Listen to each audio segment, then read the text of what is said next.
Let's now talk a little bit more about artists, but in the context of our business model. So we are the blockchain of creators, right? And we have put a sort of a stake, if you will, in the ground about how we're going to approach it, what our business model is, right? So one of the things you want to do as a startup is you want to get to the point of product market fit. This was famously coined by Mark Andreessen as the ability for a startup to really understand its product and its customers and make sure that they fit well together, because that is a driver for success. So how do you do that? Well, one of the things you have to do is ask your customers, right? Ask them what their problem is and how you can solve it. So I did a couple of informal polls, right? So the first one I did was to artists about income model. So I asked a simple question: as an artist, which income model do you prefer? So choose based on a one-time versus a recurring income model. Now, for those of you who are not familiar with Web3 art in general, you have to know that it consists of an artist working on an artwork, listing it, minting it rather, on a marketplace, and then spending 80% of their time for like months afterward just trying to sell that artwork and pick some money. All right, a one-time kind of deal. That's the model we have right now.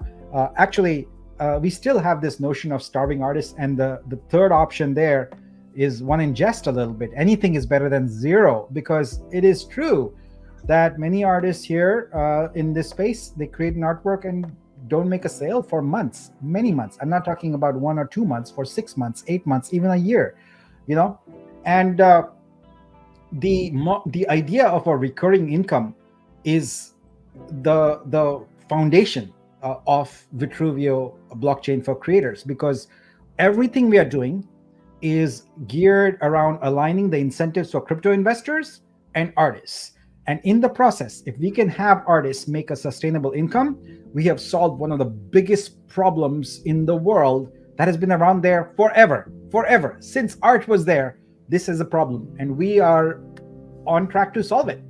All right, so this was the first poll. There was about 520 votes, so I consider this non-trivial number. It's a significant number and good feedback, and it's very clear. I put 70% there, by the way, for those of you who think I'm bad at math. It's not. I put 61 plus 9. I just divided that anything is better than 0 into 2, so I did 61 plus 9. So I consider myself moderately good at math. All right, not super proficient, but I wouldn't make a mistake like that. All right. Now, let's look at another poll.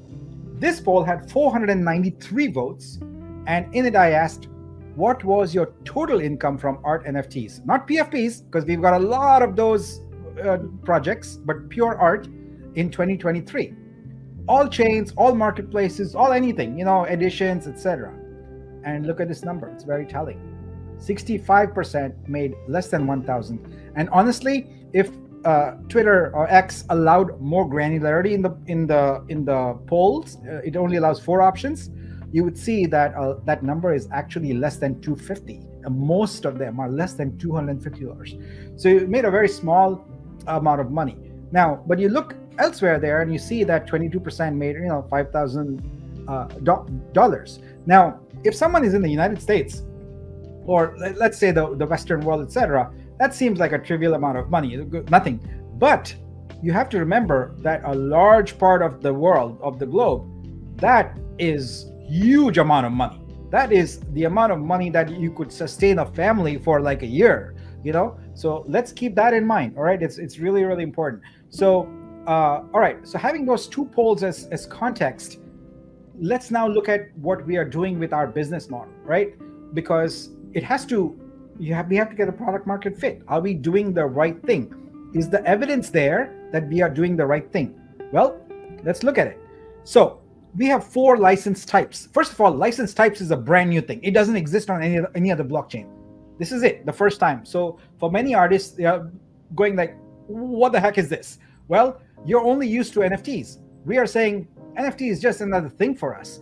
What we are doing is introducing license types so you can make money just like the software industry. In the software industry, you create software once and you make money again and again and again and again in perpetuity. What we are saying is that you create an artwork once in your life, and for the rest of your life, you should be able to monetize it. So NFT is is bread and butter, like the foundational thing. All right, we get it, right? So you license your artwork to a buyer, and they buy it. But what we are introducing is three other types of licenses: stream, which is to stream your artwork to this new emergent class of devices called display frames, and also to over-the-top devices like Apple TV, etc., where your artwork is licensed by subscribers in playlists, much like Spotify, and that's the stream. We also have print licenses, which allow not only individuals but retail consumer product manufacturers to print your artwork at scale. And then, of course, a big one where we go up and compete against Getty and Shutterstock and iStock Photo. Don't let that scare you away. We are going to compete and we are going to win. Where we take on those industries, those very large established industries, to compete on stock. So by focusing on these license types, the three license types I've highlighted there, we can focus on recurring income, because there an artist does not have to focus on that one sale that they get to change their life. Every artwork they create starts giving them more opportunities for recurring income. And if you get to a certain point, you have enough artworks in play where you start having a salary. That's kind of what we are trying to do. So we feel we can completely disrupt the current Web3 art sales model with this approach. So to kind of highlight this, the main difference with Vitruvio blockchain for artworks is you do not mint. An artist will never mint anything on Vitruvio blockchain, period. All right. So the way you work is you consign your artwork to an asset registry. We call it asset base. And then you create licenses, and you can create any licenses you want. So maybe you don't want your artwork to be NFT, don't create an NFT license. You don't want your artwork to be printed, don't create a print license. But there are 4 types of licenses we start off with right now. We're going to have many more later. But the NFT license is a one-time license. It's for art collectors. That's what we know. That's what is there right now. Nothing, no big deal there. We also know that art collectors are a small segment. They are not like, all of a sudden, you're not going to find 1 million people becoming art collectors. All right. If you think that, that's a pipe dream. It's never going to happen. It's a fantasy. Hasn't happened in 400 years. Will not happen now.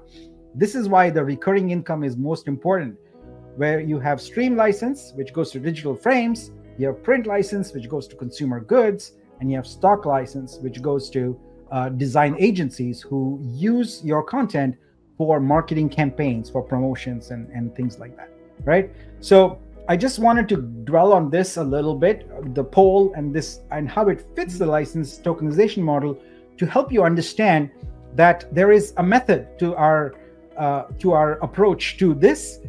It is very, very much based on feedback, very much understanding what the market is looking for, and then addressing that market need. So Vitruvio blockchain is our entire solution is very innovative and really disrupts everything that artists are doing right now on other chains.